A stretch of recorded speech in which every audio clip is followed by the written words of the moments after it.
ఆవకాయ pickle కాదు, ఆరోగ్యపు pickle. పూర్తి వివరాలకు చదవండి రేపటి సాక్షి దినపత్రిక. కోల్కతా హత్యాచార ఘటన నేపథ్యంలో వైద్యుల భద్రత జాతీయ స్థాయిలో చర్చనీయాంశంగా మారింది. ప్రత్యేక చట్టం కోసం డాక్టర్లు ఆందోళన బాటపట్టారు.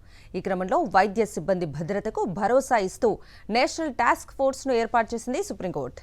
హాస్పిటల్స్ లో వైద్యుల భద్రతపై సుప్రీంకోర్టు కీలక మార్గదర్శకాలు జారీ చేసింది. కోల్కతా ట్రైనీ డాక్టర్ హత్యాచార ఘటనను సుమోటాగా స్వీకరించి విచారించిన సిజేఐ ధర్మాసనం డాక్టర్ల భద్రతకు భరోసా ఇవ్వాల్సిన అవసరాన్ని ప్రత్యేకించి పేర్కొంది. జాతీయ టాస్క్ ఫోర్స్ ఏర్పాటుకు ఆదేశాలిచ్చింది.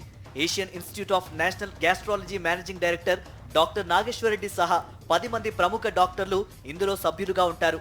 వైద్యుల భద్రత కోసం తీసుకోవాల్సిన చర్యలపై 3 వారాల్లోగా మధ్యంతర నివేదిక ఇవ్వాలని కమిటీని ఆదేశించింది సుప్రీంకోర్టు.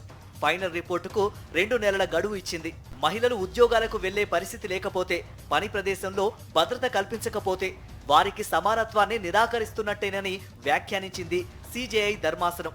ఈ రోజుల్లో చాలా మంది యువ డాక్టర్లు 36 గంటలు ఏకదాటిగా పనిచేస్తున్నారని, వర్క్ ప్లేస్ లో వారికి భద్రత కల్పించేందుకు ఓ జాతీయ ప్రోటోకాల్ రూపొందించడం అత్యవసరమని పేర్కొంది.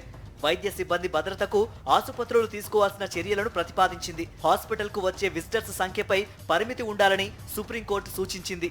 మహిళా ఉద్యోగులకు సురక్షితమైన పని వాతావరణాన్ని కల్పించే పోస్ట్ చట్టం వైద్య సంస్థలకు వర్తిస్తుంది కాబట్టి అంతర్గత ఫిర్యాదుల కమిటీని ఏర్పాటు చేయాలని మార్గదర్శకాల్లో పేర్కొంది సిజేఐ ధర్మాసనం. వైద్యుల భద్రతకు తాము భరోసా ఇస్తామన్న సర్వోన్నత న్యాయస్థానం దేశవ్యాప్తంగా ఆందోళనలు చేస్తున్న డాక్టర్లను తిరిగి విధుల్లోకి రావాలని కోరింది. హాస్పిటల్స్ లో డాక్టర్లపై దాడులు, అఘాయిత్యాలను అరికట్టేందుకు ప్రత్యేక చట్టం తీసుకురావాలనే డిమాండ్తో గత కొన్ని రోజులుగా విధులు బహిష్కరించి ఆందోళనలు చేస్తున్నారు వైద్య సిబ్బంది. ఈ క్రమంలో కేంద్రం కూడా కీలక ఆదేశాలిచ్చింది. కేంద్ర ప్రభుత్వ హాస్పిటల్స్ లో భద్రతా సిబ్బందిని 25% పెంచుతూ ఉత్తర్వులు జారీ చేసింది.